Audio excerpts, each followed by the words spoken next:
What up, y'all? Mr. Cruz here, the littest teacher you never had, back with another video. Today's video, I recently made a purchase, the Morphine 8 digital drum module. This thing is pretty dope, so I've gotten to play with it for the past couple days, and I kind of wanted to share my thoughts with you guys about it, and also show you guys kind of one of the more practical uses that I had found for it that I'm definitely going to be incorporating into my beats for the future. But before we do that, let's go to the product page, because I remember that I bought it on sale. I want to see how much it normally costs. So $60. So it's normally $60. Here's what I would say. Now, I'm going to base this off of the fact that I got it for $15. I would say even if you can get it at $60, I'm not saying $60, even if you can get it at $30, it's a steal. There's a lot of really cool things that it can do. And in my opinion, my go-to drum sequencer is Redrum. I'm pretty sure I've told you guys that before. If not, then if I ever show you my tutorials, you see Redrum in almost every single one of them. So to me, Redrum is GOAT. Redrum is GOAT all day. Will this replace Redrum for me? Definitely not. But it has made something a lot more simpler, and I'll get into that when we get into it later on. All right, but let me walk you guys through this and kind of what we see here. So we have 8 different modules that we can load samples in. So it's also a sampler too. These are labeled. One of the things I kind of wish that it could do is that I wish that you could relabel them, but they're already labeled and you can't change the names on them. But you have 8 different drum modules. I have a hi-hat in here right now, and I'll let you hear it later. I don't want to press play because I think it'll play. No, it won't play. So here, let's listen to. Oh, I got it muted. Hold up. Ooh, I don't want to give you guys the sauce just yet. But anyways, I got a hi-hat loaded in here, and you have 8 different modules, and then of course you can kind of pick and select which ones that you want to solo to kind of be able to hear them better. Over here, you have 2 different kind of sequencers. You have your glitch sequencer and then your drum sequencer. Your drum sequencer will show you, it functions just like a normal sequencer would, or a normal drum sequencer would. So for example, something like Redrum, if you've worked with Redrum or any kind of drum sequencer, this should be pretty familiar for you. The glitch sequencer, now this is pretty dope, because in the glitch sequencer, it allows you to, in a sense, automate or automatically trigger where certain effects will take place, or where effects will take place on which hits. So if I go back to my drum, right? So let's look at this end right here. So you see that I have a hi-hat being triggered when it gets to this box right here. So at that one, I also have one of the glitch effects. I say glitch effects, it's just an effect. I have one of the effects taking place right there. So that's actually a really, really cool thing, that it allows you to somewhat automate or somewhat have a lot more flexibility and customization as far as what you are going to impact or when those effects are going to be taking place. It has your typical, kind of features that you see here with a lot of, basic sequencers. You also have a little EQ here that you can turn on and off, and time shift signature or signal time signature shift, which if I'm not mistaken, I think this allows you to enable triplets. I haven't messed with that yet, but don't quote me on that, but I think that allows you to enable triplets. Moving on over here. So here is where this is where the glitch of all of this kind of comes into play. So you have 3 different effects. I wouldn't even really call a repeater an effect, but you have 3 different effects that you can kind of use in your sequencer. You have repeater. This is just pretty much like an arpeggiator for your drum samples, and you can also sync it to your tempo. You have pitch, which this will kind of affect the pitch, and it actually allows you to pick several different waveforms that you want to affect the pitch. For our example, I'm going to show you guys with this one, with our triangle wave, and it allows you to kind of change the range. So how many different semitones do you want that? Do you want your pitch shift to take place? And lastly, you have echo, which is just a delay that you can also use. And then over here on the side, you have technically 8 different, you have 4 different settings that you can use as far as 4 different resolutions that you can use for your delays. And then if you click this one right here, it'll double time it. So it'll multiply whatever you have here by 2 so that you can kind of have a little bit more options. And then you also have a limiter. And this limiter, I'd never used the limiter. I probably would never use the limiter in a drum sequencer unless I'm going for like a certain kind of effect.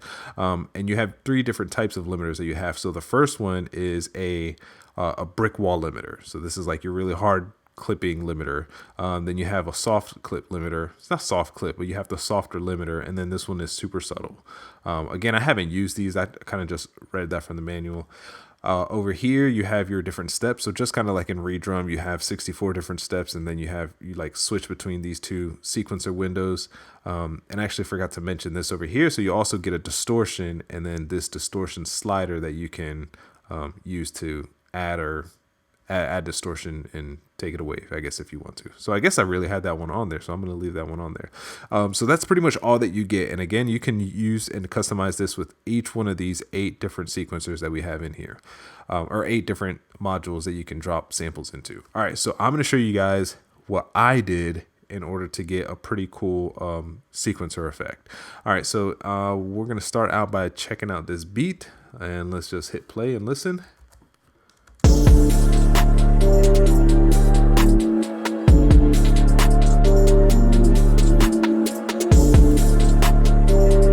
All right, what we're really listening to is these hi-hats that you have right here.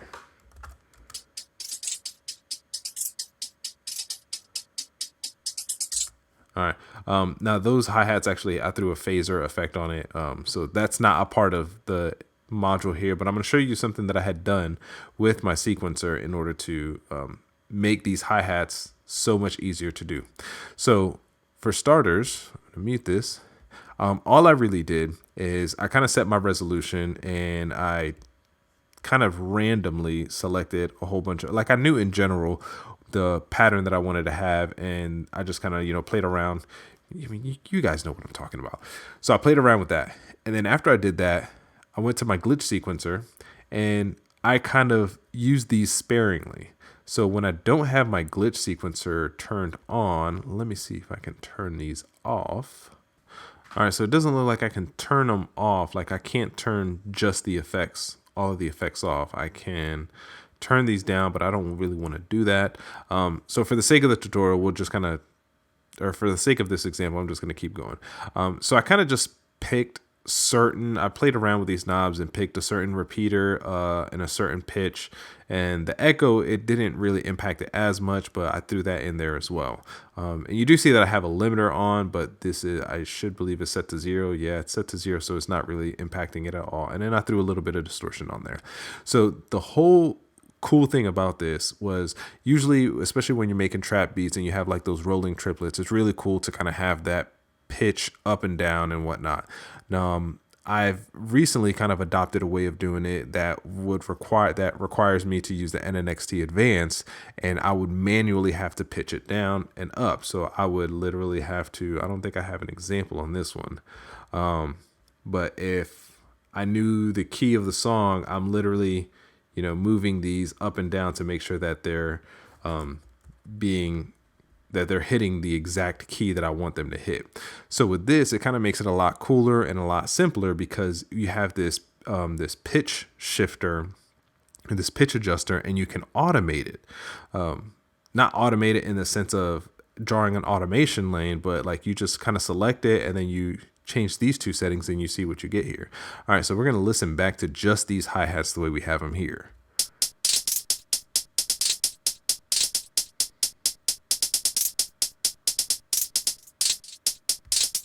All right, and again, I'm getting that mainly from the fact that I have the repeater and that I have this this pitcher, this X pitch shift going. Now, I mean, you can change it up and throw them real fast, but to me that's kind of too fast, so I kind of put it back down to what I had it 1/4. but yeah, those are that really makes it a lot simpler for me to do those like cool rolling triplet hi-hats. Now here's kind of like my other caveat, because in the beginning I said, it's really cool, but there's two things that I don't like about it.